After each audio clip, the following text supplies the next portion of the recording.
Marissa, elle a quelque chose à nous dire. Je ne sais pas quoi, mais je sais qu'elle a quelque chose qui va toucher profondément cet endroit, nos vies, peut-être notre nation aussi, allez savoir. Mais je sais une chose que le Seigneur m'a dit. C'est une femme qui communique. Je l'ai appelée à ça. Elle communique. Donc ça je ne te connais pas, donc j'ose te dire, ce n'est pas une obsession, mais presque. Mais je ne sais pas si c'est vrai. Je regarde ton mari. S'il me dit oui, c'est que c'est bon. S'il me dit non, je m'arrête. Mais tu es une femme de la communication. Tu as été formée pour ça dans le monde des cieux, sauf que la communication, ce n'est pas ce qu'on croit. Mais c'est ce que tu as compris. Peut-être tu parles de ça, je ne sais pas. Mais ce que je sais, c'est qu'il y a un temps pour toi de libérer la parole. Et j'aimerais que tu le fasses chez nous en tous les cas.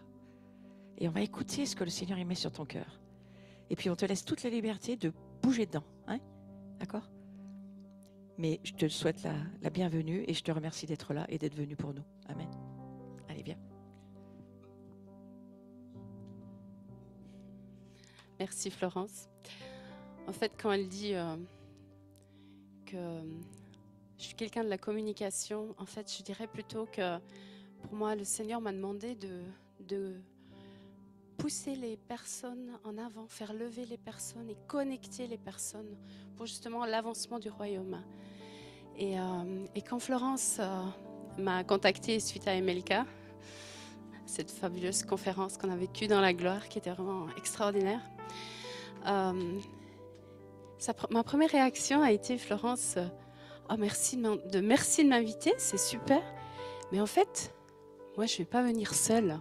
Moi je vais venir parce qu'en fait je suis entourée de personnes qui ont quelque chose à donner.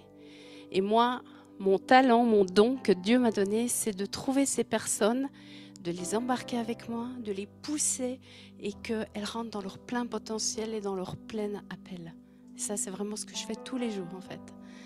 Et pour ce matin, en fait, la parole que j'avais envie de vous donner, mais je vais très vite passer le flambeau à 2 personnes, vous allez deviner qui, c'est pas très compliqué puisqu'on est 3. En fait, la parole que j'avais reçue, c'était... en fait, on a eu cette parole il n'y a pas très longtemps pendant une revival school. Et c'était donc le réveil. Le réveil, c'est d'abord ton intimité avec Dieu. Et ensuite, de ce que Dieu t'a dit dans ces temps d'intimité, eh bien, tu le mets en pratique. Et donc là, ce que je vous propose maintenant, c'est de, tout d'abord commencer par écouter Jonathan qui va nous parler de l'intimité avec Dieu. Et suite à ça, on va passer en pratique en fait. Olivier va nous parler de ce que tu as reçu dans ces temps d'intimité avec Dieu. Qu'est-ce que tu en fais? Ça vous va comme programme? Allez Jonathan. Je ne vais pas être long parce que j'aimerais laisser beaucoup de place à Olivier qui a beaucoup de choses à nous partager. Et l'une des choses qui me porte vraiment à cœur, c'est l'intimité avec le Seigneur Jésus-Christ. Je ne sais pas pourquoi, vous savez, des fois on a des affinités comme cela. Et c'est quelque chose que Dieu a placé dans ma vie de manière toute particulière. Et j'essaie de... Voilà, on n'est pas parfait, mais on essaie d'entretenir cela. Et le thème du jour, c'est le réveil, c'est maintenant. Je crois que pour voir le réveil autour de nous, il faut que nous-mêmes on soit d'abord réveillés. Et cela passe en grande partie par ces temps d'intimité qu'on va avoir avec le Seigneur Jésus-Christ, où il va pouvoir parler à notre cœur. Je sais que c'est très simple, là, c'est juste des fondements pour la suite, c'est très basique, je sais que vous savez. Mais c'est important de le rappeler, parce que des fois, il y a toutes sortes de circonstances de la vie qui nous éloignent. Parfois, on part du bon pied, là, mais au fur et à mesure, alors qu'on avance, alors qu'il y a des projets qui arrivent, il y a toutes sortes de responsabilités qui arrivent autour de nous, de notre vie, eh ben, on s'écarte un petit peu de l'origine. Et donc, le premier point que je voulais partager, j'en ai 2, c'est l'importance de prendre le temps de savourer et de ne pas être dans un effet fast-food, si je puis dire. On est dans une génération où tout va très vite. La jeunesse, là, c'est chaud, les TikTok, tout ça, ça va très très vite. Tout est instantané. Qui n'a jamais été impatient? Non, mais c'est vrai. Parce que des fois, moi ça m'est déjà arrivé, hein, je suis très vrai avec vous, authentique ce matin. Des fois sur la route, c'est compliqué. Je dis, mais avance un peu plus vite, quoi. On pêche, c'est ça. File d'attente au magasin, etc., etc. Mais en fait, le Seigneur, il veut qu'on prenne le temps. Il m'avait rappelé ça lorsque j'étais récemment dans le train, j'étais à son écoute comme cela.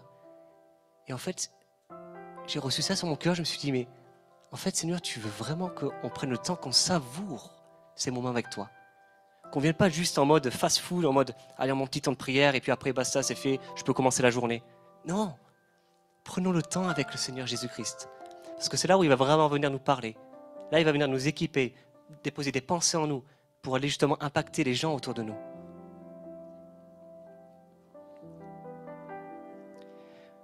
Et l'exemple parfait et ultime s'appelle Jésus-Christ.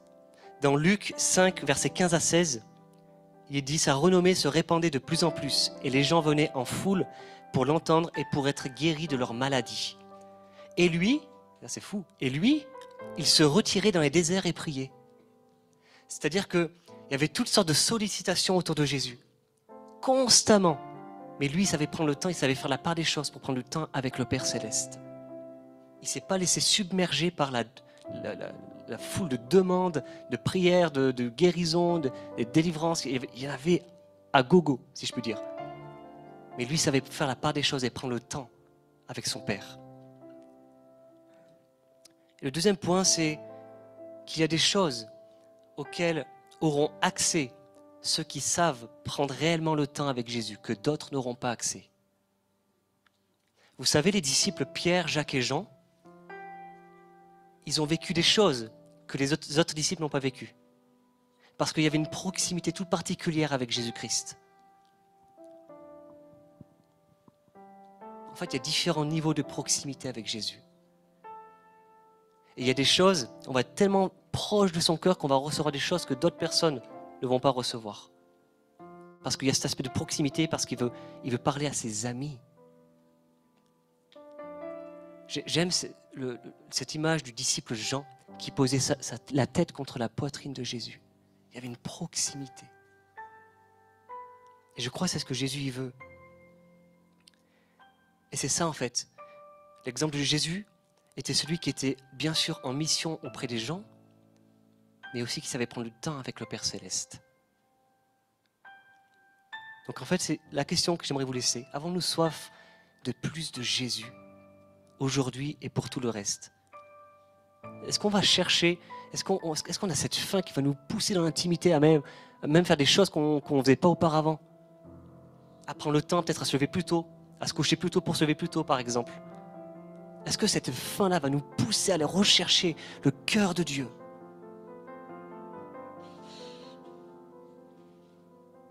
C'était tellement à propos ce que tu as partagé tout à l'heure, Laurent. C'était tellement ça. J'ai beaucoup aimé ce que tu as dit. Dieu est jaloux de notre intimité. Et veillons à ce que rien ne vole ces moments précieux qu'on doit avoir avec le Seigneur. Alors voilà, c'était simplement le fondement que je voulais poser pour la suite. Et je laisse Olivier prendre la relève.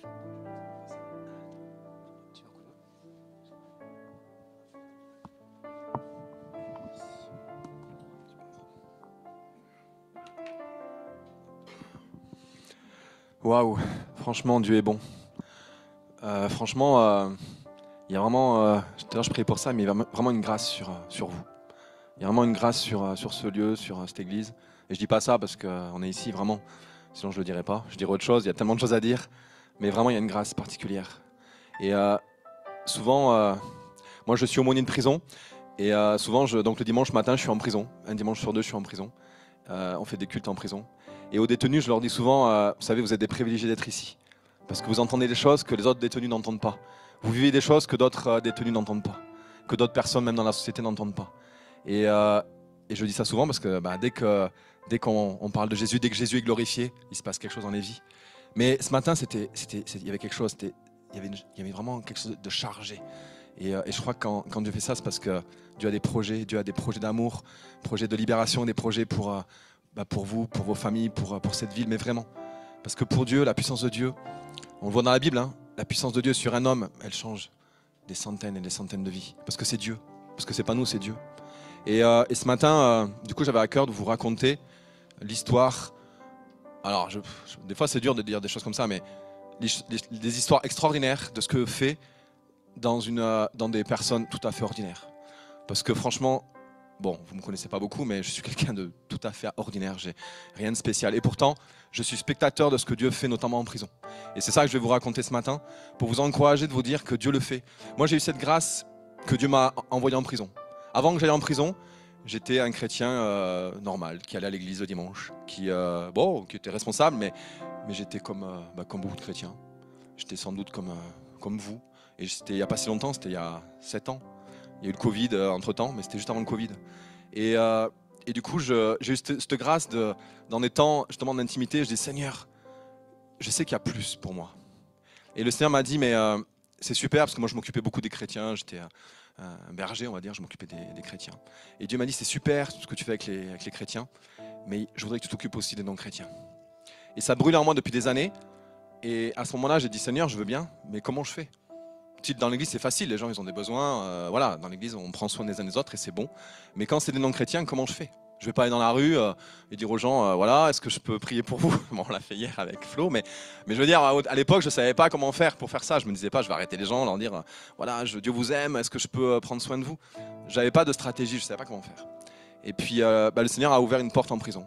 Et que ce soit la prison, c'est pas tellement la prison que c'est important. Ce qui est important, c'est que Dieu m'a fait sortir. Enfin, sortir, j'ai pas quitté l'église, hein, mais m'a fait sortir de l'église et aller vers la société. Et quand je priais pour ce temps, je voyais, bon, j'ai pas fait de PowerPoint, mais imaginez un gros cercle. Ce gros cercle, c'est la famille de Dieu, c'est l'église, c'est nous, quoi. Et moi, il y a quelques années, je pensais que, alors ce gros cercle, c'est comme s'il y a des flèches, vous savez, qui vont vers l'intérieur, vers ce gros cercle. Et ça, c'était ma vision de l'église, ma vision du royaume de Dieu. C'était qu'en fait, on amenait les gens dans l'église. C'était qu'il fallait ramener tout à l'église. L'église, c'est là où il y avait la vie. Et il fallait que les gens ils viennent dans la vie pour venir goûter. Et c'est pas faux, hein. Attention, c'est pas faux. Mais c'était vraiment l'image que j'avais. Tout se passait par l'église, tout se passait. Et l'église, pour moi, c'était nous. Et c'est bon, hein. Je dis pas que c'est pas vrai. Mais cette image que j'avais ce week-end, c'était et que Dieu m'a changé depuis quelques temps, c'est qu'en fait, on est l'église, mais c'est comme des flèches qui partent du centre et qui vont, comme un soleil. Vous voyez, un soleil. Quand on est petit, on fait un soleil, on fait un rond avec voilà, et ben soit la flèche elle va vers l'intérieur, soit elle va vers l'extérieur. Et j'avais cette image que vraiment Dieu aujourd'hui nous envoie vers l'extérieur. C'est-à-dire qu'on reste la famille, mais c'est nous qui devons aller vers les gens. C'est plus les gens qui doivent venir vers nous. Alors bien sûr, les gens vont venir, hein, mais c'est plus les gens qui vont venir vers nous, c'est nous qui allons aller vers les gens. Parce qu'il faut aller vers là où les gens y sont. Et en fait, la prison, c'est un exemple d'aller vers des gens là où ils sont. C'est-à-dire qu'on va vers eux. C'est pas eux qui viennent à l'église, ils pourraient pas aller à l'église, c'est pour ça qu'il y a des aumôniers, parce qu'on va vers eux parce qu'ils peuvent pas aller à l'église. Mais c'est plus large que l'aumônerie, c'est de pouvoir aller vers là où ils sont. Et je veux t'encourager ce matin à te dire, en fait, Dieu m'attend à ce que je sois une bénédiction pour un endroit, des amis, un quartier, une famille. C'est spécifique à chacun, Dieu sait. C'est différent pour chacun. Il n'y a pas un ministère qui est mieux qu'un autre, mais tu es un ministère. On est tous des ministères. Mais ces flèches, elles vont vers l'extérieur. Et du coup, j'ai des exemples que je vais vous témoigner, juste pour vous montrer comment Dieu se glorifie à travers juste quelques semences. En prison, vous savez, c'est désertique. Moi, quand je suis arrivé en prison, au début, je suis arrivé, bon, je savais que la prison, c'était dur. Quand vous arrivez en prison, en fait, les vies, elles sont tellement défractes. Les gens, c'est terrible. Moi, j'avais déjà entendu des histoires, mais en prison, les gens, ils sont face à face avec toi et ils te racontent leur vie. Depuis qu'ils sont petits, elle est misérable leur vie. Ils ont été fracassés dans des familles, c'était terrible. Et c'est normal qu'ils se retrouvent, enfin c'est normal, c'est pas normal, mais j'aurais été à leur place, moi aussi j'aurais été en prison. Parce que du coup ils sont tellement défractés que du coup leur vie c'est une catastrophe et du coup ils font comme ils peuvent et puis ils font des erreurs et puis ils se retrouvent en prison. Et quand ils se retrouvent en prison, ils ont encore perdu le peu qu'ils avaient. Donc ils avaient des fois des familles, des enfants, et bien ils repèrent tout ce qu'ils avaient réussi à construire. Et moi je suis face à eux, vous savez quand vous êtes face à des gens qui ont tout perdu et qui sont vraiment dans un état cassé en 1000 morceaux, bah tu sais pas quoi leur dire. Tu es juste là, mais tu te dis, mais qu'est-ce que je fais, Seigneur, qu'est-ce que je peux lui dire? Et là, tu te sens vraiment misérable, parce que tu te dis, mais en fait, je ne peux rien faire pour ces gens. Je ne vais pas leur dire, ah, t'inquiète, taper sur, t'inquiète, ça va aller, ah, t'inquiète, Dieu est là, ça va aller. Tu ne peux pas dire ça, sinon, c'est même de la méchanceté de dire ça. Tu peux pas dire, t'inquiète, ça va aller. Tu as envie de lui dire, ça va aller, mais c'est pas que tu ne crois pas, mais c'est que pourquoi ça va aller mieux? Qu'est-ce que je peux dire qui fait que ça va aller mieux? Moi, je connais Dieu, je sais Dieu peut faire des choses dans sa vie, mais je le sais des fois, quand je les vois, je sais que Dieu va faire. Mais je ne peux pas lui dire, parce que lui, il n'est pas en capacité de l'entendre. Et là, quand tu es là, tu dis, Seigneur, qu'est-ce que je peux faire pour lui? Et là, en fait, tu réalises que juste tu es là. Juste tu es là, tu écoutes, tu pleures avec lui. Juste au bout d'un moment, tu commences à lui parler de Jésus. Au bout d'un moment, tu pries pour lui. Et puis petit à petit, c'est pas moi qui fais, mais Dieu fait quelque chose en lui. Et des vies brisées, en quelques semaines, quelques mois, quelques années, les gens ils sont métamorphosés. Alors c'est sûr que tout n'est pas rose d'un coup, mais des vies sont métamorphosées. Et c'est ça que je vais vous raconter, quelques témoignages. Et quand on voit ça, on se dit, waouh, notre Dieu, il est puissant. Notre Dieu, il est puissant. Parce que je peux vous assurer que moi, j'avais jamais connu des gens comme ça. J'avais déjà fait des préparations baptême, fait des baptêmes. Quand on baptise des gens en prison, leurs témoignages, c'est pas des témoignages qu'on a dans l'église. Enfin, c'est des témoignages de fous, quoi. C'est des témoignages des gens qui ont tué quelqu'un. C'est des témoignages de gens qui ont tué comment on appelle ça, l'amant de leur femme. C'est des gens qui ont tué l'amant de leur femme et puis par colère, ils ont tué aussi leur femme. C'est des gens qui ont abusé des enfants. C'est des gens qui... Enfin, voilà, il y a toutes sortes d'histoires. Et quand on les voit, même eux, ils se disent, mais moi, je suis un monstre. Je suis un monstre. Moi, je ne mérite pas l'amour de Dieu. Et souvent, eux-mêmes ont été abusés. Mais Dieu, il a un plan pour eux. Même pour des vies qu'on ne miserait pas 2 centimes sur eux. Et du coup, ce que j'ai réalisé en allant en prison, j'ai appris beaucoup de choses. Beaucoup de choses. Mais ce que j'ai appris, c'est que Dieu, il est capable de l'impossible. Vraiment. Et il est capable de le faire pour toi, pour nous tous. S'il le fait, nous on est juste spectateurs de ce que Dieu fait.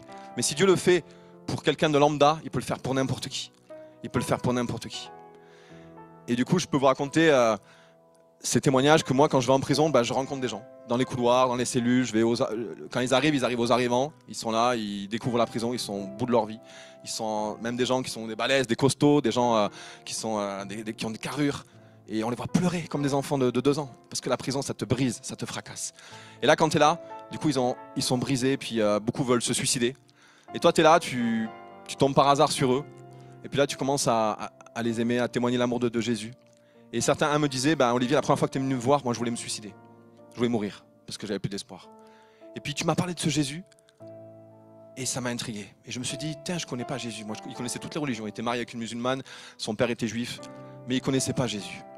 Et là, du coup, il y a quelque chose qui s'est dit, tiens, pourquoi pas essayer ce Jésus? Et puis il est venu au culte.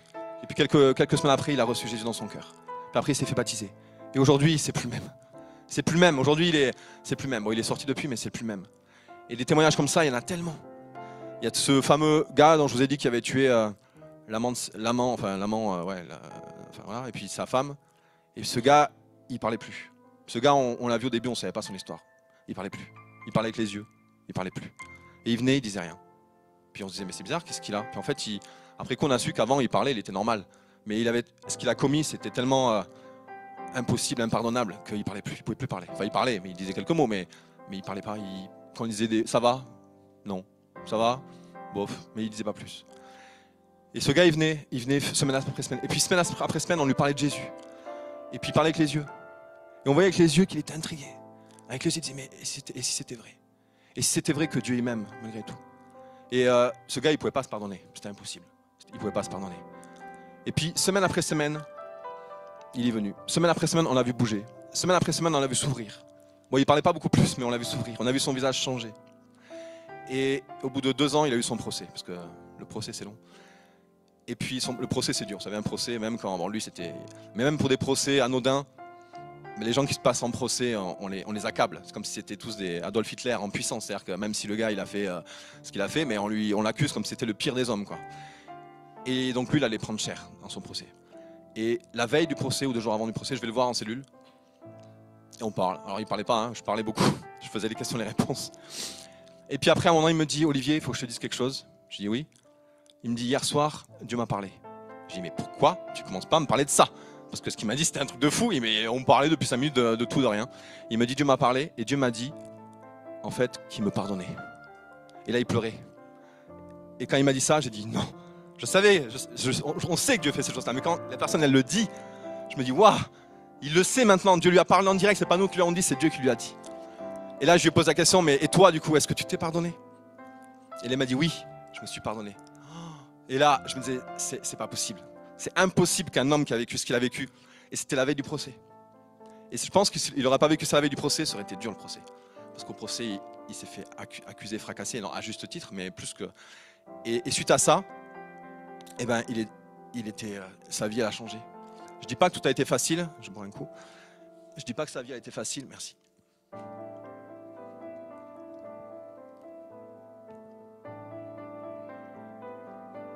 Je ne dis pas que c'était facile, mais aujourd'hui, il n'est plus le même homme. Et des témoignages comme ça, il y en a tellement. Alors, je ne vais pas tous les raconter. Mais ce que j'ai découvert en prison, c'est que quand tu sèmes ce que Jésus a fait pour les gens, il y a un fruit extraordinaire. Même si des fois, des gars au début, ils m'écoutaient, puis je pense qu'ils étaient là en mode parle toujours, tu m'intéresses. Mais les gens, au bout d'un moment, il y a un jour, Dieu les touche. Et la puissance de l'évangile. Quand vous dites à quelqu'un le message de l'évangile, on connaît tous le message de l'évangile. Quand tu le dis à quelqu'un, surtout quand quelqu'un il a une situation désespérée, tu lui dis pas, tu dis peut-être qu'il ne le croit pas à l'instant T, mais quand tu lui dis, pas toujours, mais des gens, ça produit un changement de vie. Et ça, on est tous les témoins, parce qu'on connaît cette bonne nouvelle. Et les gens qui sont au bout du rouleau, ils ont besoin d'entendre cette bonne nouvelle. Et je t'encourage à le faire. Alors, peut-être que pour moi, c'est plus facile, parce que moi, je vais en prison, je côtoie des gens, j'ai le titre d'aumônier. Alors j'avoue que c'est plus facile pour moi, parce que c'est vrai que les gens, ils savent que je suis aumônier. Mais en fait, on est tous des aumôniers. Sauf qu'il faut trouver des occasions. Alors en prison, c'est facile, parce qu'il y a des occasions. Mais toi, à ton boulot, tu es l'aumônier de ton travail. Moi, j'aimerais que dans les grandes entreprises, il y ait des aumôniers. Des gens qui sont là, juste là pour boire le café avec les gens. Ils sont bénévoles. Juste, ils sont là aux heures des pauses ou à midi. Ils ont la pancarte chrétien. Et puis, ils peuvent discuter avec les gens de tout et de rien. Et les gens, le jour où ils ont besoin, en fait, c'est eux qui vont aller voir. Parce que moi, les gens, ils me voient comme un curé. Bon, ils ne savent pas, pasteur, curé, tout ça, ils ne connaissent pas. Ils me disent, ah bonjour monsieur le curé, est-ce que je pourrais vous voir? Il y a une surveillante que je ne connaissais pas plus que ça. Je lui disais bonjour, voilà, comme je dis bonjour à tous les surveillants. Et un jour, elle vient me voir, elle me dit, ouais, monsieur l'aumônier, est-ce que je pourrais vous parler? J'ai dit oui, bien sûr. Alors elle me dit, je peux vous voir dans mon bureau, donc on va dans son bureau. Elle me dit, ça fait 3 mois, je vis un enfer dans ma vie, un enfer. Elle me dit, je ne vais pas vous raconter mes détails, mais je vis un enfer dans ma vie. Et depuis quelques jours, j'ai commencé à prier. En fait, je ne sais pas prier. Est-ce que vous pouvez m'expliquer comment on fait pour prier? Qui ont pris? Vous voyez? J'ai rien fait d'extraordinaire. Vous auriez été à ma place, vous auriez fait comme moi. Vous aurez prié avec elle, vous auriez expliqué la prière. Depuis, cette dame, elle s'avance, elle lit la Bible, elle vient, on fait des zooms avec, elle vient au zoom, enfin on fait des groupes de parole, on partage biblique, elle vient, elle s'approche de Jésus. Mais en fait, on fait rien d'extraordinaire, juste on est au bon endroit, au bon moment. Je t'invite à être ce point de connexion avec des gens autour de toi. Mais il faut que les gens ils sachent que tu es leur pasteur, que tu es chrétien. Peu importe le titre, mais il faut que les gens ils le sachent. Et il faut que tu crées des occasions pour être visible, pour dire oh je connais Jésus et que les gens ils puissent venir. Alors, je demande au Saint-Esprit, Seigneur, comment je peux être un point de contact pour les gens qui ont besoin de Jésus. Parce qu'on est des ambassadeurs de Christ, vraiment. Mais souvent on le sait, mais l'étiquette, vous savez, le badge, c'est comme si on le laissait à la maison, parce qu'on se dit, soit pour différentes raisons, mais le badge on le laisse. Du coup les gens ne voient pas notre badge, ils disent, en fait c'est juste une personne lambda. C'est pas un enfant de Dieu, c'est pas un pasteur ou un curé. C'est pas ça. Mais en fait tu l'es déjà. Mais il faut que les gens ils le sachent. Et du coup, même les gens quand ils ne le savent pas, tu peux leur dire, écoute, tu vois ton problème, moi je sais celui qui peut t'aider. Alors tu n'es pas obligé de me croire, mais je vais quand même te le dire. Celui qui va t'aider, c'est Jésus. Et tu commences à raconter ça. Puis la personne elle est là, bon. Puis elle se dit, mais en fait, il connaît des choses que moi je ne connaissais pas. Et tu connais le vrai Jésus, tu dis, je te parle pas d'une religion. Je te parle du vrai Jésus qui a changé ma vie. Et il peut changer ta vie aussi à toi. Et les gens, tu as juste semé. Puis après, tu pries pour eux, puis tu vas peut-être les revoir. Et tu vas faire les choses. Il ne le fait pas avec tout le monde. Il y a des gens qui ne sont pas réceptifs. Mais ce n'est pas grave. Jésus, il mangeait avec les gens. Il mangeait avec les gens. Parce que quand il mangeait avec les gens voyaient qu'il était spécial. Ils voyaient qu'il y avait l'odeur de Christ sur eux. Ils voyaient que ce qu'il disait, c'était pas juste des mots, parce qu'ils se sentaient aimés. Et je vous encourage à être Jésus pour tous les gens autour de vous. Les repas, c'est tellement puissant. Quand tu manges avec des gens, quand tu réunis des gens, c'est tellement puissant. Bon, je vais en parler tout à l'heure. Bon, je sens que le temps va passer et que je n'ai pas le temps de tout dire ce que je voulais dire. Mais bon, allez, je vais parler de ça. Les repas. J'ai découvert un truc de fou, les repas. En fait, des fois, on cherche des choses compliquées au niveau spirituel. Un repas. Jésus, il faisait que des repas. Jésus, il passait son temps à manger avec les gens de mauvaise vie. Voilà, il buvait, il mangeait. Pourquoi les repas? Les repas, c'est tellement puissant. Les repas, on est ensemble. Je vous encourage. Alors, déjà, invitez les gens chez vous. Invitez les gens à boire un café, peu importe. Mais quand c'est à la maison, c'est encore mieux parce que tu invites les gens dans ton intimité. Les gens, waouh, il m'invite dans son intimité. Pas juste une fois. C'est des fois, tu invites des gens, ils te invitent chez eux, puis après, c'est fini. Ou tu les invites, ils te réinvitent, bon, ça c'est bien. Mais des fois, tu les invites, et puis tu les réinvites, et puis tu les réinvites. Mais tu dis, attends, mais il a que moi comme ami, pourquoi il m'invite tout le temps à moi? En fait, ça montre quelque chose. Quand tu invites quelqu'un régulièrement, pas juste une fois, il se dit, mais en fait, je compte pour lui, je suis son ami, je suis quelqu'un d'important pour lui. Et là, les gens, il se passe quelque chose. Quand tu les invites dans ta maison, il se passe quelque chose. Ta maison, elle est remplie de la présence de Dieu. Tu te rends pas compte qui tu es. Quand les gens, ils viennent chez toi, il y a quelque chose qui se passe, même si ils rentrent, ils repartent, ils sont un peu comme s'ils avaient bu, quoi. Ils se disent, mais j'ai été shooté par l'amour de Dieu. On se rend pas compte de ce qu'on a. Je vais vous raconter quelque chose. Vous faites une expérience. Moi, je ne sais pas si vous aimez cuisiner. Je vais vous raconter une recette qui marche très bien. Vous prenez des amis. Alors, soit vous le faites chez vous, chez des amis. Prenez, 2-3 amis chrétiens. Allez, 2, c'est bon. Ou 3, peu importe. Vous les réunissez dans une maison une grande maison, la maison qui a le plus de place, vous avez chez vos amis, la maison qui a le plus de, ou l'appartement qui a le plus de place. Vous faites un repas, tout simple, donc vous cuisinez des choses avec 2-3 amis chrétiens. Et vous invitez chacun des amis non chrétiens. Vous prenez quelques chrétiens, vous les mélangez avec quelques non chrétiens, vous faites un repas. Rien de spirituel, vous priez pas, vous faites pas un culte, vous faites pas un partage biblique, rien. Juste vous réunissez des chrétiens et non chrétiens, juste. Et vous le faites de façon régulière. Vous allez voir, les non chrétiens, ils vont être impactés de fou. Pourquoi ? Parce qu'il y a une atmosphère, quand on fait un repas, qu'il y a des chrétiens, des amis, et que les non-chrétiens ils viennent, ils disent mais qu'est-ce qui se passe ? C'est pas comme ailleurs, il y a quelque chose de spécial. Et à un moment donné, forcément, vos amis, ils vont parler avec les non-chrétiens. Et ça ira ça va se... Et la personne, elle va... Autant toi, quand c'est ton ami que tu as invité, des fois, t'oses pas. Tu connais tout ça, mais t'oses pas. Mais ton pote, lui, ton ami, lui, il le connaît pas, hein, ton ami non-chrétien, et il va le parler avec lui. Et il va dire, ah, et lui va être zélé, parce qu'il le connaît pas. Et du coup, il va avoir des connexions que Dieu va faire. Et les gens, ils vont partir et me dire, ah, mais c'était trop bien hier, quand on a mangé là, c'était trop bien.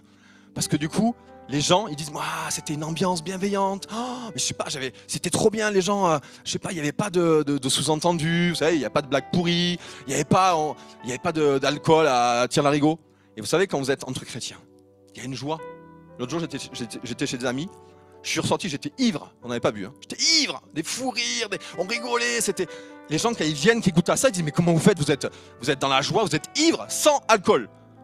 Et les gens ils disent mais qu'est-ce que c'est que ce truc? Et ça c'est le royaume de Dieu. Et c'est juste un repas. Jésus dans les repas, pas trop marqué ce qui se passe dans les repas, mais dans les repas c'était glorieux. Les repas de Jésus c'était glorieux. Et un repas c'est simple. Jésus il fait que des choses simples. Faites des repas, mélangez des chrétiens et non chrétiens, quand c'est l'été, des barbecues, et vous mélangez, et vous faites régulièrement. C'est-à-dire que nous maintenant, les gens, on les invite, et ils savent que tous les mois on fait un repas.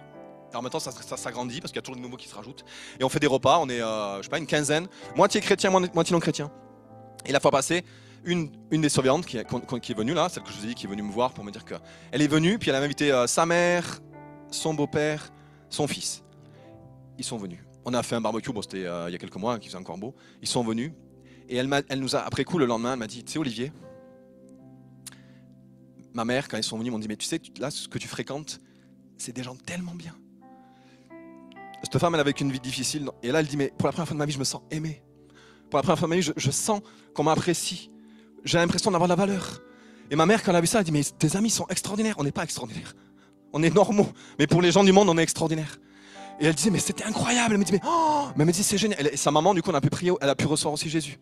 Parce qu'elle était tellement touchée qu'elle a dit, mais moi, je veux venir avec ces gens. Je veux venir avec ces gens. Et c'était simple. On a fait des saucisses, on n'a rien fait. On a fait une randonnée, on n'a rien fait de spécial. Mais pendant qu'on marchait avec les gens, son beau-père, il était addict à la drogue. Et on a prié pour lui. Et ça s'est fait simplement. Parce que juste, on était là. Et cette nana, elle dit, mais pour la première fois de ma vie, je sens que je suis une famille. Elle vient pas encore à l'église, elle n'a pas encore. Mais elle dit, je sens que je suis aimée. Et dès qu'elle a des soucis, eh ben, elle nous appelle. Alors c'est sûr que c'est pas facile parce que du coup, des fois elle appelle, elle est en demande, elle a beaucoup de choses et ça prend du temps. Et des fois elle est fatigante parce que des fois elle est auto-centrée sur elle, mais c'est normal, on est tous passés par là. Et ça prend du temps, d'aimer les gens, ça prend du temps. Mais quand on sait que la personne, elle était dans les ténèbres et puis maintenant elle est vers Jésus. Quel prix ça coûte de répondre au téléphone, de prendre du temps pour répondre à ses questions, pour répéter toujours un peu la même chose, de dire ça va aller, t'inquiète pas. Puis des fois, elle était dans le péché pendant des mois et des années. Elle était avec un homme marié. Elle était avec un homme marié. Mais elle venait avec nous. Elle venait avec nous. Puis on lui disait, tu sais, elle le savait. Mais avant même qu'elle me voie, elle savait que c'était pas bien. Mais on l'aimait quand même. Et puis maintenant, elle a quitté cet homme. Mais ça s'est fait avec le temps, c'est Dieu qui a fait. Et des choses comme ça, il y en a tellement. Et juste parce qu'elle est venue, juste parce qu'on l'a accueillie dans notre groupe, juste parce qu'elle est là, juste parce qu'on prend soin d'elle, juste parce on s'envoie des textos régulièrement. Et ça, c'est facile. C'est facile. Et c'est puissant, parce que ça change des vies. Et je vous encourage vraiment à faire des repas. Et vraiment à faire des repas. Un autre truc aussi, c'est de s'occuper des problèmes des gens. Alors ça, on n'a pas envie. Hein. Souvent, tu te dis, les problèmes des gens, moi je fuis. Hein. J'ai déjà assez de mes problèmes. Je ne vais pas m'amuser à aller voir les problèmes des gens. Pourtant, nous, on connaît celui qui peut aider les gens dans les problèmes. Et ça, c'est aussi quelque chose... En fait, Jésus nous envoie toujours à l'inverse de ce qu'on voudrait faire. Toujours. Et pourtant, s'occuper des problèmes des gens, c'est trop bien. Quand Jésus, il envoie les 12, 2 par 2. Qu'est-ce qu'il fait? Jésus, il leur donne l'autorité de chasser les démons, de guérir les malades. Il leur dit maintenant, vous allez y aller. Il leur a donné l'autorité. On a Christ en nous, on a reçu l'autorité. Jésus nous a donné l'autorité. Le jour où on est devenu des nouvelles créatures, on a reçu l'autorité. Et Jésus nous dit, maintenant, allez-y. 2 par 2, c'est bien. Pour ça, je vous dis, les repas, c'est bien d'être à plusieurs. Bon, on peut aller au seul, hein, mais 2 par 2, c'est bien. Enfin, en groupe, c'est bien. Et quand il dit aux disciples, allez-y, qu'est-ce qu'il leur dit? Il leur dit, vous allez purifier les lépreux. Les disciples, ils ont dit, il est fou. Moi, les lépreux, je m'en approche pas. Le lépreux, il est là, moi, je me mets là. Et même si je peux l'éviter, je le vois, je pars loin. Jésus me dit d'aller purifier le lépreux. Pour aller purifier le lépreux, je sais pas pourquoi je te vois à toi parce que tu rigolais. Pour aller purifier, t'es lépreux, hein, voilà. Pour aller purifier le lépreux, qu'est-ce qu'il faut que je fasse? Il faut que je m'approche du lépreux, mais j'ai pas envie parce que je vais choper la lèpre. Et pourtant, il faut que j'y aille. Si je veux le purifier, il faut que je prie pour lui, donc je peux pas rester à 15 km. Est-ce que c'est agréable d'aller vers un lépreux? Non. Les disciples, ils n'avaient pas envie. Ah non, Jésus, les lépreux, non. Je veux bien les prier pour ceux qui ont mal à la jambe, mais je veux pas les prier pour les lépreux. Pourtant, Jésus l'a dit, allez-y. Va là où les gens ils ont des problèmes. Parce que tu es qualifié. Parce que tu as en toi l'autorité, tu as celui qui va résoudre les problèmes. Et nous, les problèmes, déjà, on se dit, moi, j'ai déjà assez avec mes problèmes, j'ai pas envie d'aller m'occuper des problèmes des gens. L'évangile nous dit, va t'occuper des problèmes des gens. Pas parce que tu es un super-héros, un Zorro, tu vas dire, attends, vas-y, dis-moi tes problèmes. Écoute, tu fais ça, et c'est bon, c'est réglé. C'est pas ça. Moi, quand je suis en prison, les gens, ils me racontent leur vie, ils sont fracassés. Qu'est-ce que je peux leur donner comme conseil? Je me tais. Je ne dis rien. Je dis juste, je pleure. J'ai juste de les prendre dans les bras. Je peux rien faire. Mais quand je les prends dans les bras, je sais que celui qui est en moi, il a un plan pour lui. Moi, je connais pas le plan, mais je sais que Jésus, il a un plan pour. Et je sais que Jésus va le transformer sa vie. Je le sais. Parce que pourquoi? C'est le hasard de la vie qui m'a fait que je me retrouve en prison. Mais quand je me retrouve en prison, je me retrouve avec des gens qui ont des gros problèmes. Et pourtant, Dieu agit dans leur vie. Pourquoi? Juste parce que je suis avec eux.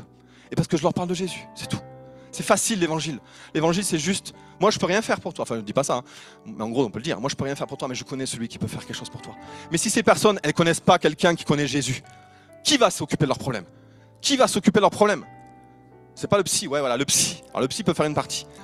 Mais en prison, je peux vous dire, les psys, heureusement, ils sont là, ils font du super boulot. Heureusement qu'il y a les psys en prison. Sinon, il y aurait beaucoup de suicides. Mais les psys peuvent faire une partie, mais ils ne peuvent pas faire tout le boulot.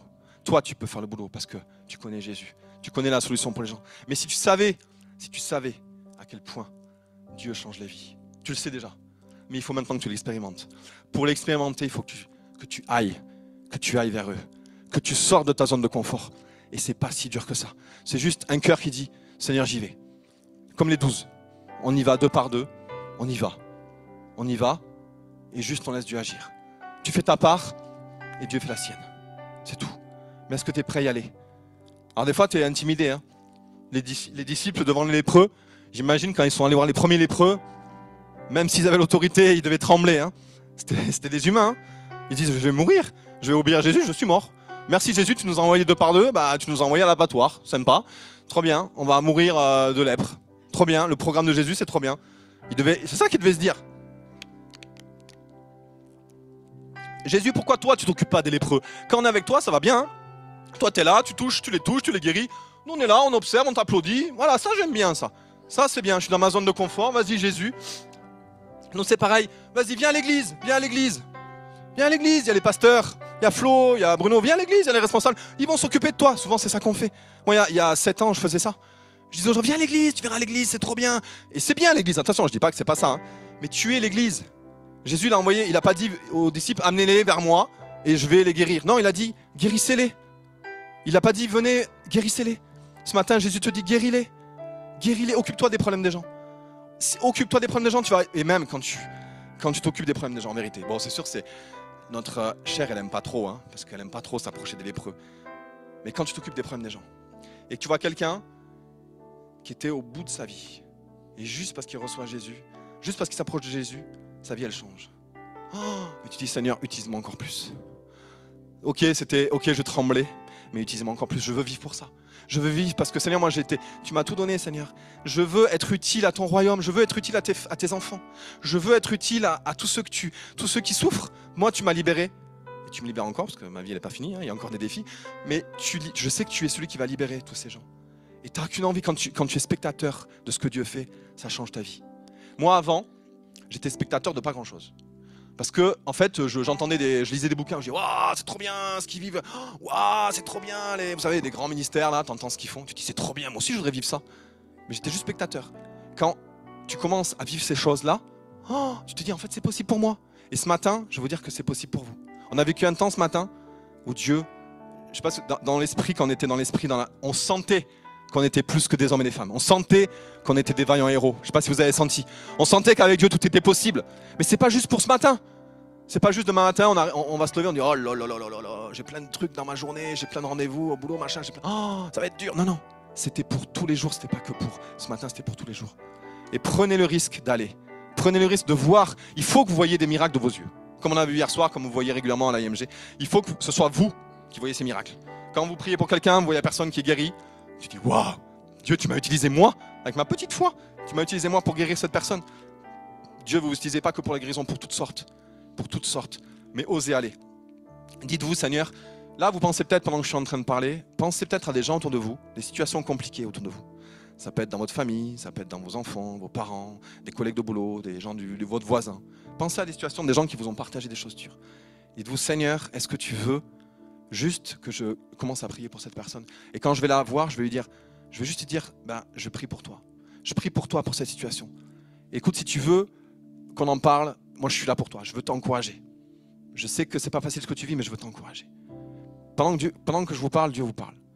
Ces situations, Dieu veut agir dans ces situations. Et Dieu vous met, les pensées que vous avez, c'est les pensées du Saint-Esprit. Et dites-vous, Seigneur, ça me coûte d'aller vers le lépreux. Ça me coûte, j'ai pas envie parce que je me sens pas à la hauteur. Les disciples, ils se sentaient pas à la hauteur. Mais moi, je me sens pas à la hauteur quand je vais en prison chaque jour, je me sens pas à la hauteur. Ça fait 7 ans que je le fais, mais je me sens pas plus à la hauteur qu'il y a 7 ans. Mais par contre, je sais qui est mon Dieu. Je sais de quoi il est capable. Et quand les gens me disent des problèmes, je sais qu'il peut faire quelque chose pour eux. Et je voudrais vraiment que ce soit le cas pour vous. Et quand vous allez commencer à rentrer dans cette dynamique, ça va être une drogue. Parce que c'est trop glorieux de voir des vies changer. En fait, on vit pour voir des vies changer.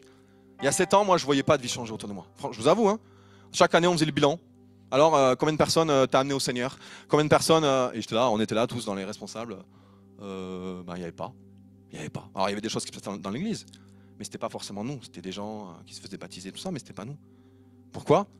Parce qu'en fait, on n'avait pas commencé à activer le miracle. Et c'est facile, il faut juste rentrer dans la boucle. Et il faut juste dire, Seigneur, je vais être disponible pour ça. Je vais être disponible pour ça. Alors j'aurais tellement de témoignages, bon, je ne vais pas tous vous les dire, mais de toute façon après il ira la Gap, donc peut-être que je vous en parlerai en tête à tête dans les repas. Mais il y a tellement de choses qui sont passées. En prison, on fait le parcours alpha. Et le parcours alpha, il y a une session, c'est sur la guérison. Et j'aime trop cette session. Parce qu'à chaque fois on parle, c'est cool, puis la guérison c'est vers la fin. Et il y a quelques temps, on avait fait une session sur la guérison. Et puis je leur disais, voilà, on va pas juste parler de la guérison, on va prier s'il y a des besoins. Est-ce qu'il y a des besoins parmi vous? Est-ce qu'il y a quelqu'un qui a une douleur, un problème, de problème de santé? Et là, il y a quelqu'un qui dit, moi en fait j'ai problème à toutes les articulations. J'ai mal dans toutes les articulations. Et on lui dit, est-ce qu'on peut prier pour toi? Enfin, je voulais vraiment englober tout le groupe. Les gens, ils n'avaient jamais prié pour un malade. Hein. Est-ce qu'on peut prier pour toi? La personne, oui, je veux bien. Du coup, on se met à côté d'elle et je commence à poser les autres qui ne savaient pas prier parce que ils ne connaissaient pas trop. Donc je prie pour la personne, vite fait, comme on a fait hier soir. Puis je dis à la personne, vas-y, commence à bouger. Et là, elle dit, mais waouh, purée, elle dit, c'est dingue, j'ai plus mal. Donc elle avait partout dans toutes les articulations. Oh, et les gens, ils étaient autour, ils disaient, waouh, en fait, ça marche. Puis du coup, on a dit, est-ce qu'il y a un deuxième? Alors le deuxième, je ne sais plus ce qu'il avait, je crois qu'il avait un problème. Oui, il avait une rage aux dents. Alors, on peut prier pour ta rage aux dents? Ouais. Alors là, du coup, on a prié pour sa rage aux dents. Et puis il était là en mode, waouh, j'ai plus mal. Et là, il y a eu un genre de cri. Tout le monde a dit, mais c'est trop bien ce truc.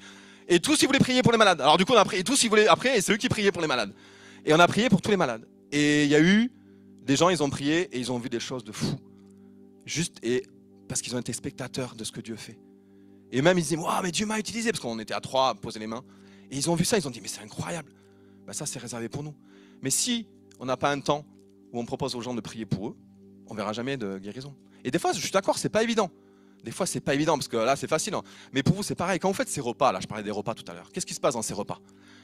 Dans les repas, qu'est-ce qui se passe? On parle. Les gens, ils racontent leur vie, ils parlent. Et là, on connaît leurs problèmes. Et là, le gars, il va dire, depuis une semaine, c'est parce que j'ai des migraines, par exemple, j'ai mal à la tête, c'est un truc de fou, machin. Il y a moitié de chrétiens, moitié de non-chrétiens. Il y a bien un chrétien qui va dire, écoute, si tu veux, on peut prier pour toi. Puis la personne va dire, ok. Et là, on va prier pour elle. Voilà. Et du coup, on va voir Dieu agir à travers ce repas. Et ça peut être pour tout et n'importe quoi, c'est simple, mais il faut créer des occasions. Et je vous invite à créer des occasions. Soyons ceux qui créent des occasions. Parce que dans chaque occasion, il se passe des choses.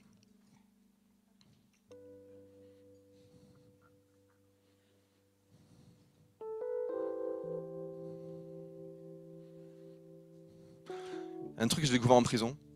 Alors là, c'est le scoop de l'année. Ouvrez bien vos oreilles. Parce que là, vous allez être étonnés. Là, franchement, vous allez vous dire, waouh, ça vaut la peine d'aller en prison. Ce que j'ai découvert en prison, c'est un truc de fou, c'est que la prière, ça marche.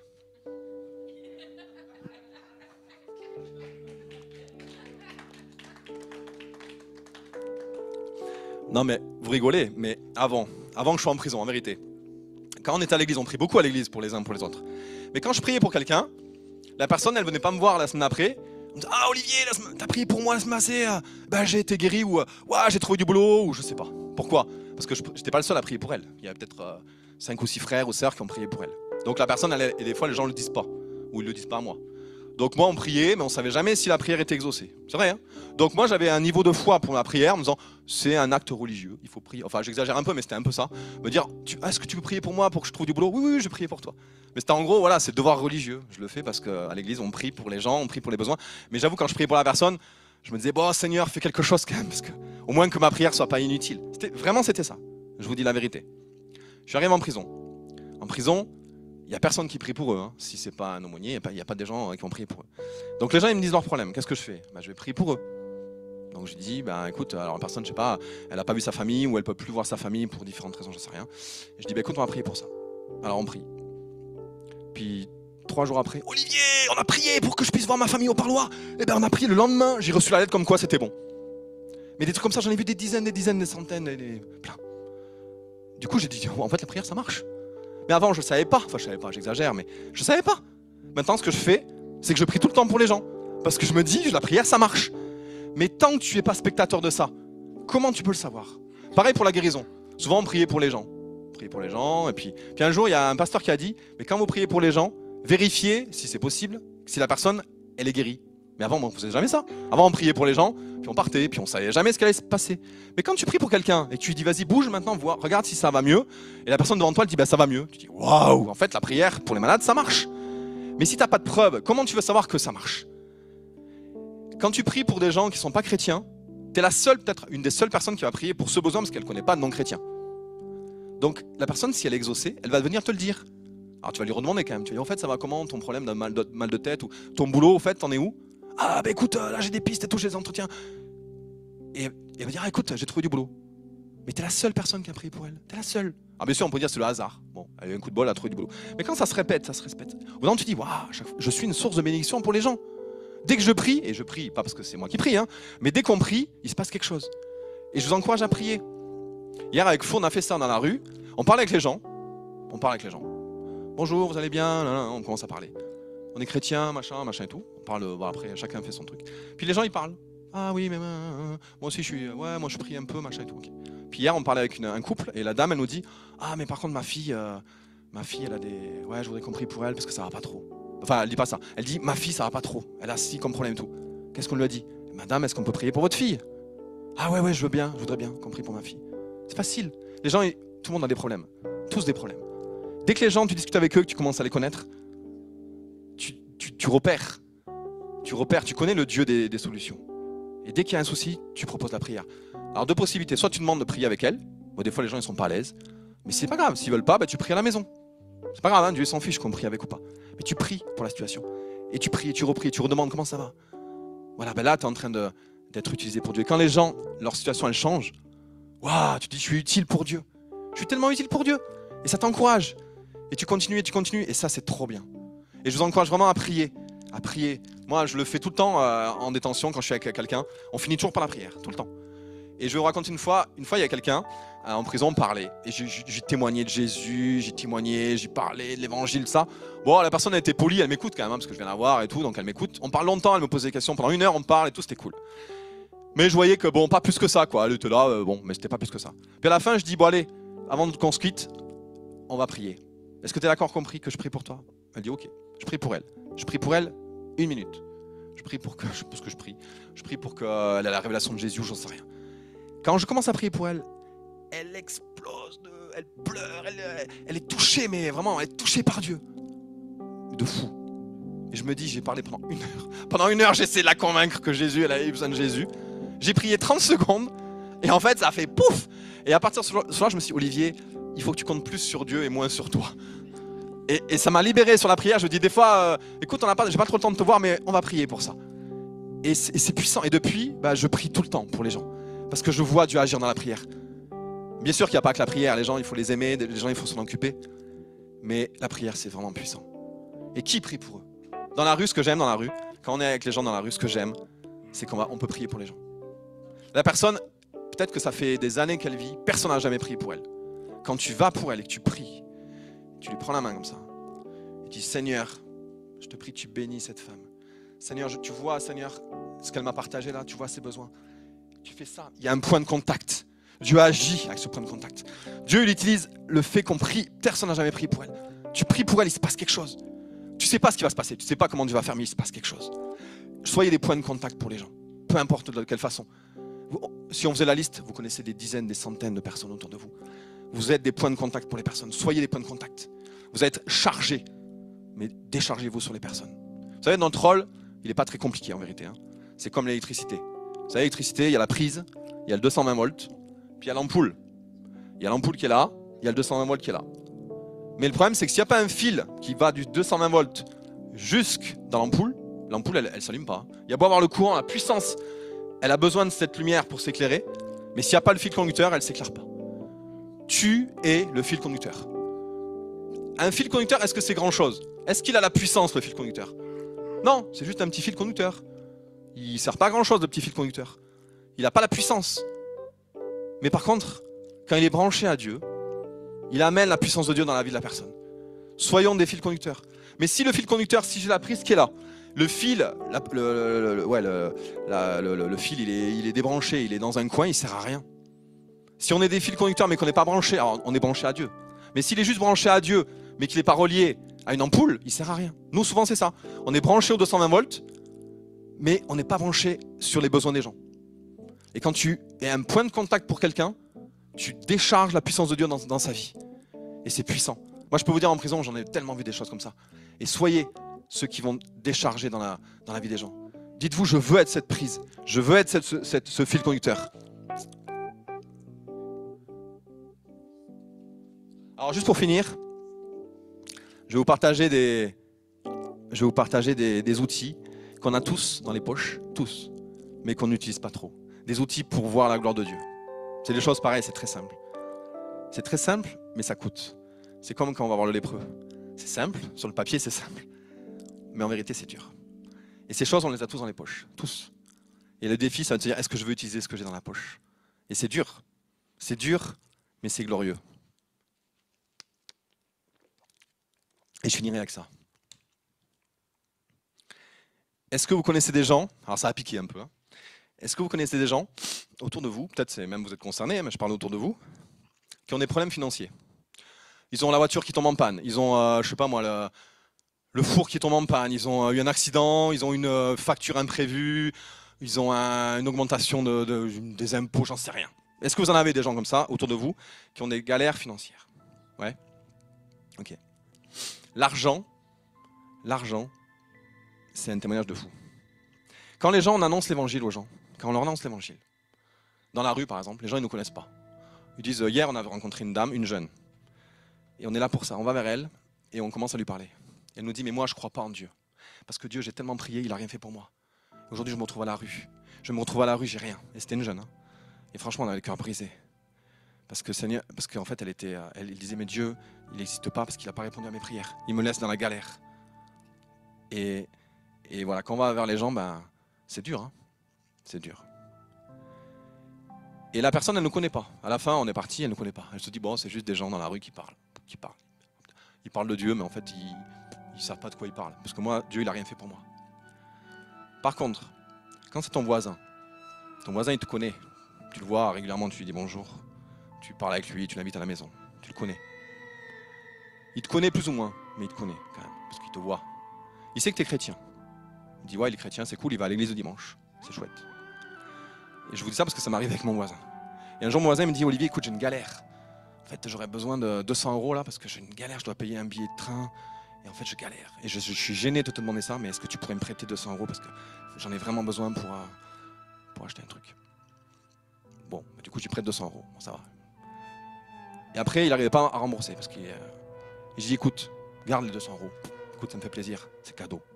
C'est rien, enfin c'est rien, c'est beaucoup, mais c'est rien 200 euros. Mais là, qu'est-ce qui se passe? Le gars, il se dit, il croit en Jésus, et en fait, il me donne 200 euros. Alors ça paraît rien 200 euros. Mais pour les gens, vous savez, un don financier, ça parle plus que les mots. Et en fait, on a besoin que ce qu'on dit, quand on leur annonce l'évangile, qu'ils voient que on vit ce qu'on dit. Et quand tu donnes de l'argent, ou tu prêtes de l'argent c'est spécial. Hein. L'argent, ça peut être un maître, mais c'est un excellent serviteur. Et l'argent, je vous encourage à mettre de l'argent de côté pour les situations où ton voisin, il a eu un accident et il doit changer, il doit réparer la voiture. Ou alors il a une galère et mets de l'argent de côté tous les mois. Tu gardes cet argent, même si c'est pas beaucoup, même si c'est que 20, 30 euros par mois. Tu gardes, ça te fait un petit pécule. Puis tu dis Seigneur, Saint-Esprit, cet argent-là, il est pour les gens que tu vas me montrer. Et là, la personne va dire, je galère. Et tu dis, écoute, tu sais, j'ai prié depuis quelques temps parce que je savais que Dieu allait envoyer des gens qui auraient des besoins. Et ben, c'est pour toi. Tiens, c'est cadeau, mais c'est Dieu qui le fait pour toi. Et ça touche les gens plus que tous les mots. Et après coup, quand tu fais ça, mon voisin, depuis, il revient à la maison, je l'aide, j'essaie de l'aider comme je peux parce qu'il a eu une situation pas facile. Et je l'aide, j'essaie de l'aider pour trouver un logement, tout ça. Et il m'appelle tous les week-ends, Olivier, j'ai besoin. Et en fait, il vient à la maison, tout ça. Et en fait, il voit que c'est pas que des mots. Il voit que c'est pas que des mots. C'est pas juste quand je parle de Jésus, maintenant j'y parle de Jésus. Il sait que c'est pas que des mots. Parce que ce que je dis, je le vis. Et on a besoin de preuves. Parce que les gens, au début, forcément, ce qu'on dit, c'est normal, on le dit parce qu'on le croit, mais ils n'ont pas de preuves si vraiment on le vit. Quand tu donnes de l'argent, tu vis ce que tu dis. Et c'est puissant. Quand tu t'occupes des problèmes des gens, au lieu de les fuir, il m'a dit tout le monde en prison, les gens ils disent, quand ils arrivent en prison, les 3/4 de leurs amis, même pour pas dire 100% de leurs amis, ils se barrent. Et nous on arrive, on est là, bon nous on est des aumôniers, on arrive, et nous on écoute leurs problèmes. On les connaît pas, on écoute leurs problèmes. Mais c'est un témoignage. Quand j'y parle de Jésus, j'ai passé des heures et des heures à l'écouter, j'ai passé des heures et des heures à être avec lui, à l'écouter, à pleurer avec lui, à l'encourager, à l'aimer, à le booster. Mais il voit que c'est pas que des mots. Il voit qu'il dit, mais qu'est-ce que tu fais dans cette prison, dans ce trou à rats? Tu pourrais aller à la plage l'été, il fait beau, on est juste à côté. En plus, nous, à Montpellier, on est juste à côté de la plage. La prison, elle est à 10 minutes de la plage. Des fois, il fait beau, je sais pas, un mercredi après-midi, il fait beau, c'est l'été. Ils disent, mais qu'est-ce que vous faites dans ce trou à rats? Vous pouvez aller à la plage, nous, on peut pas y aller, mais vous pouvez aller. Pourquoi tu viens écouter mes problèmes? Quand tu parles de Jésus, ça les touche. Parce que tu t'intéresses à eux. C'est pas que des mots, c'est pas juste j'annonce l'évangile. Mais je suis avec toi. Je partage tes problèmes. Je peux pas faire grand-chose pour tes problèmes. Mais juste, je t'écoute, je pleure avec toi. Et je suis avec toi. Et là, quand tu parles de Jésus, c'est une autre puissance. L'argent, c'est un outil, c'est vraiment un serviteur. C'est vraiment un serviteur. Et je vous encourage à utiliser. L'argent, c'est facile. Parce que les gens n'ont rien à faire. C'est pas un ministère. C'est pas un ministère de je sais pas trop quoi. C'est juste l'argent, il est là. Il peut être notre serviteur. C'est un ministère, l'argent. Et l'argent, c'est le nerf de la guerre, comme on dit. L'argent, c'est compliqué. Parce qu'il y a beaucoup de galères, beaucoup de crises. On est en crise, c'est compliqué. Mais que l'argent, il soit utilisé pour l'œuvre du royaume de Dieu. Que l'argent, il peut changer des vies. Quand on fait des semences comme ça change des vies. Ça change des vies. Un des gros problèmes de notre société, c'est la solitude. Les gens, ils sont tellement seuls. Sur les réseaux sociaux, mais ils sont tellement seuls. Quand tu invites quelqu'un, tu lui dis, viens, on va boire un café. Quand tu vois des gens qui sont un peu... Tu leur dis, viens, on boit un café. Viens, je t'envoie des textos, je t'appelle. D'inviter. Les gens me disent, pourquoi il m'invite tout le temps, lui? Pourquoi il m'invite tout le temps? T'as des gens, ils n'ont pas beaucoup de relations, ils n'ont pas des gens qui s'intéressent à eux. Quand tout va bien, ils ont des amis. Mais allez vers les gens qui sont seuls, que les gens, un peu comme les détenus que tout le monde a abandonnés. Des fois, les gens, ils ont divorcé, ils se retrouvent tout seuls, ils ont perdu leurs amis, ils sont en dépression. Et en fait, ces gens-là, ils ont besoin de nous. On a du temps pour eux. Et se dire, Seigneur, montre-moi une personne autour de moi qui a besoin que j'aille boire le café avec elle, qui a besoin que j'envoie des textos, que je l'encourage, que je l'appelle régulièrement. Et ça change des vies. Et on le fait. Mais il y a des gens, peut-être, qui vont jamais rencontrer le Seigneur, mais au moins, on est avec eux. Il y a un gars, je l'ai rencontré une fois, je l'ai rencontré dans la rue, il y avait une campagne d'évangélisation. Et puis, bref, du coup, je le rencontre dans la rue, il voulait se suicider. Et dans cette campagne d'évangélisation, il y avait un spectacle, et le gars avait été touché par l'amour de Dieu. Mais il voulait quand même aller se suicider. Et j'ai dit, écoute, demain, on mange ensemble. Le lendemain, on mange ensemble. Et du coup, j'ai parlé avec lui, je lui ai dit, écoute, si tu veux, on peut manger ensemble chaque semaine. Et on a mangé ensemble chaque semaine. Et je l'ai appelé tous les jours. Le gars, ça fait 15 ans que je le connais. Il a 63 ans. C'est devenu comme mon grand frère. Le gars, il n'est pas à Jésus. Bon, il est venu un peu à l'église au début, mais il n'est pas à Jésus. Mais le gars, ça s'est fait comme ça. Et le gars, il est à personne. Là, maintenant, il est chez sa sœur depuis une semaine. Ça faisait 30 ans qu'il ne s'était pas vu. Et je sais que Dieu agit, parce qu'on prie. On prie pour lui. Et j'ai rien fait d'extraordinaire, juste, je l'appelle. Je l'appelle de temps en temps. On mange ensemble de temps en temps. Et je fais rien, parce que je fais rien de plus que ça. Mais ce gars-là, il connaissait personne. Il voulait se suicider, il n'y a personne qui s'intéresse à lui. Divorcé, en plus sa fille est morte et tout, terrible. Mais Dieu met des personnes comme ça sur notre chemin. Dieu met des gens sur notre chemin. Et on n'a rien à faire, juste... Moi, je l'appelle quoi, un quart d'heure tous les 2 jours, tous les 3 jours. Ouais, Bruno, comment tu vas? On parle de tout et de rien. Et puis, je prie pour lui régulièrement. Quand il a des soucis, on prie. Et il sait. Il croit pas en Dieu. Enfin, il est venu à l'église. À l'époque, il voulait... Bon, bref. Mais depuis, il a régressé. Mais je sais qu'il sait que Dieu existe. Parce qu'il sait que quand je lui dis Jésus, il t'aime, il connaît ma vie. Il me le dit pas, hein, il me l'a jamais dit. Mais je sais qu'il se dit, mais Olivier, je sais que le Dieu qui sert, je sais qu'il est réel. Parce que Olivier, il prend soin de moi depuis 15 ans. Olivier, c'est pas que des mots. Et j'ai pas fait grand chose. J'ai pas fait grand chose. Et ça, on peut le faire. On peut pas le faire avec 15 000 personnes, mais on peut le faire avec 1 ou 2 personnes. Et c'est ça le royaume de Dieu. C'est ça. Les gens seuls, les gens seuls, ils ont juste besoin de temps. Ils ont juste besoin d'être avec nous. Et je finis juste avec ça. Pour conclure. Je reprends l'exemple de ces cercles. Soit on a l'image que les gens ils doivent venir vers nous, ils doivent venir à l'église. Soit on a l'image que c'est nous qui allons vers eux. Et je veux juste vous encourager à vous dire, vous êtes des solutions. Vous êtes des solutions pour les gens autour de vous. Et juste on pourrait, si vous voulez juste fermer les yeux. Et dans ce temps, je voudrais juste vous encourager à vous dire, et c'est vraiment ce que j'ai reçu sur mon cœur pour vous, tu es beaucoup plus que ce que tu crois. Tu as beaucoup plus en toi que ce que tu crois. Tu as des ressources en toi juste incroyables. Et c'est simple, l'évangile, c'est pas compliqué. Jésus mangeait avec les gens de mauvaise vie, c'était pas compliqué, c'était juste un repas. C'est pas difficile. S'occuper des gens qui ont des problèmes, les écouter, c'est pas difficile.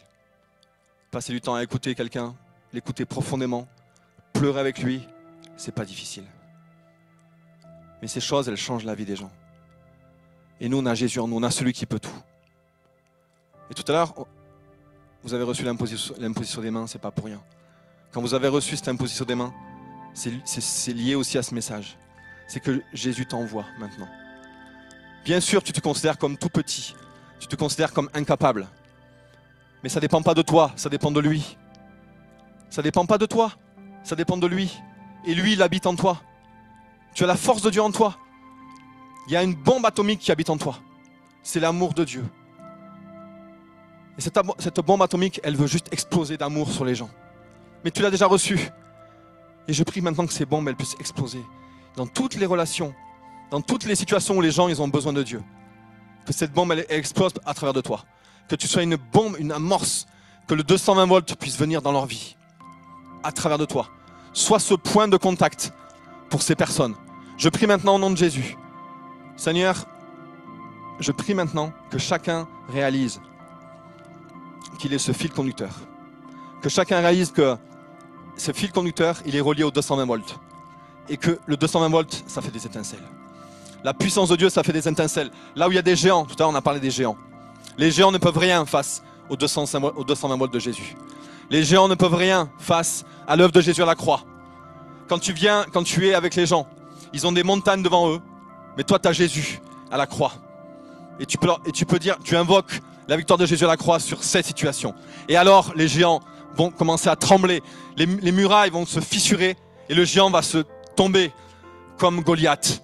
Il va être exterminé par la puissance de Dieu qui vivait en David. Tu es David, tu es juste un petit David. Physiquement, tu n'as pas beaucoup d'énergie, tu n'as pas beaucoup de force. Mais David, il connaissait son Dieu. David, il avait l'amour pour Dieu. David, il avait l'amour de Dieu, il avait l'esprit de Dieu en lui. Et cet esprit de Dieu en David, il faisait des étincelles, il a tué des géants. Que ce soit pour ta propre vie, que ce soit pour la vie des gens autour de toi, tu es une solution. Tu es une solution pour la vie des gens. Ne sois plus spectateur. Je suis juste un petit témoin de ce que Dieu fait dans une prison ou dans une agglomération. Mais si Dieu le fait pour moi, il peut le faire pour toi. Je te garantis que je suis la même chose que toi.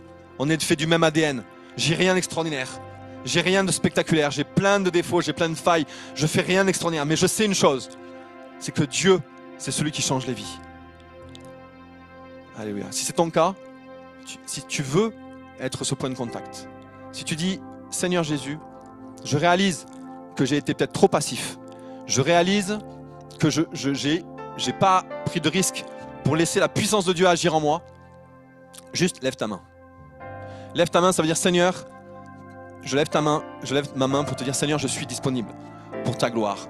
Je suis disponible pour que tu m'utilises pour les problèmes des gens. Je suis disponible pour que tu me montres, Seigneur, à quel point je vais libérer la puissance de Dieu dans la vie des gens. Et je prie que dans tout ce que j'ai pu dire, il y a des choses qui vous ont interpellé, des choses qui vous ont parlé, dans des choses que même vous-même vous avez envie de mettre en application. Faites-le, prenez des risques. Pour l'amour de Dieu, prenez des risques. Prenez des risques. Comme les disciples qui ont été envoyés 2 par 2 pour aller, prenez des risques. Prenez des risques, faites des repas, faites des agapes, faites des choses nouvelles. Faites plein de choses pour les gens. Et Dieu va se glorifier au travers de ça. Dans le nom de Jésus. Amen.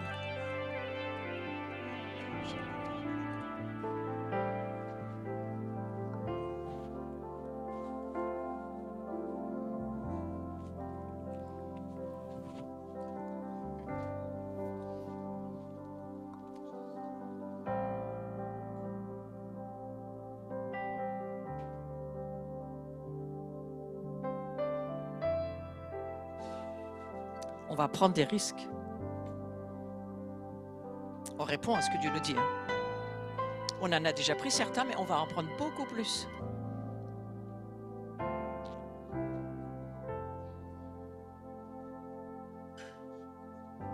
On te remercie, Seigneur.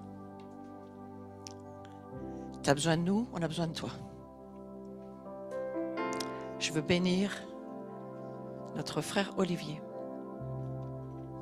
Ça me touche quand il me dit « Je suis en prison, je vais avec mes prisonniers là, et je parle de mon Jésus. » Ces gens dans la rue sont prisonniers aussi.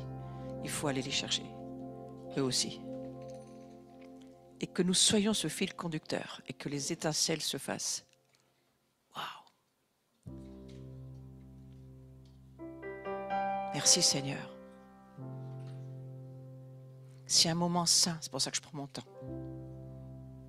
Il y a un saint moment sur nous. Et que nous puissions activer l'onction que nous avons reçue demain, peut-être tout à l'heure.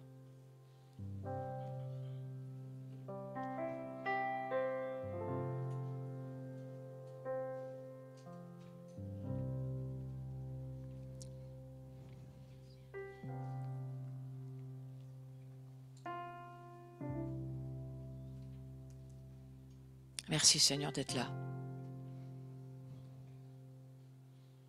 Merci pour la connexion, le plug qu'on vient de recevoir. On est conscient que tu nous donnes la charge qu'il nous faut pour aller là où tu nous envoies. Et on l'a reçu, vraiment.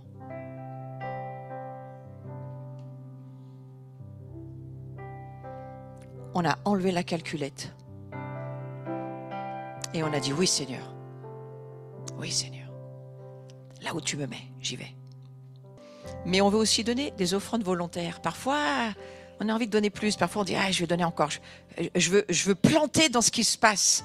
Vous voulez planter dans le réveil, vous récoltez du réveil. Vous voulez planter de la gloire, vous récoltez de la gloire. On plante des semences, on ne plante pas que de l'argent. Et on a la joie de participer à cette grande moisson. La moisson, elle est en train d'arriver, elle est là, elle a commencé. Les semences qu'on a mis hier dans la rue, elles vont pousser, on va prier, ça va pousser. On va voir ces personnes arriver, on va mettre des choses en place. On a à cœur avec Francis de... Allez, j'en parle Francis, allez, on y va vite fait. On a à cœur de faire un endroit à côté, on va dire, la place des marchés. Ici, c'est la salle d'adoration, à côté, c'est la place des marchés. La grande salle où on va manger, c'est la place des marchés. Et c'est là où on voudrait voir des personnes de toutes sortes, croyants, incroyants, peu importe, venir et manger et guérir, délivrer, voir des choses se passer. Et je pense qu'on va transformer nos agapes avec ce que tu viens de nous dire là. Je pense qu'André l'a déjà compris ça. On s'est regardé. Les agapes vont se transformer aussi on va prier. Nous, on avait tendance à parler, à s'aimer et à se quitter. Mais là, ça va se transformer en ce que Carlos nous disait toujours, manger et guérissez, manger et guérissez. C'est vrai qu'il disait tout le temps ça, hein, juste avant de partir au ciel, là, hein, ce qu'il disait, manger et guérissez, manger et guérissez. Ça m'est revenu quand tu as dit ça. Et on a reçu des paroles dans cette assemblée que tout se passerait autour de la table de la communion aussi.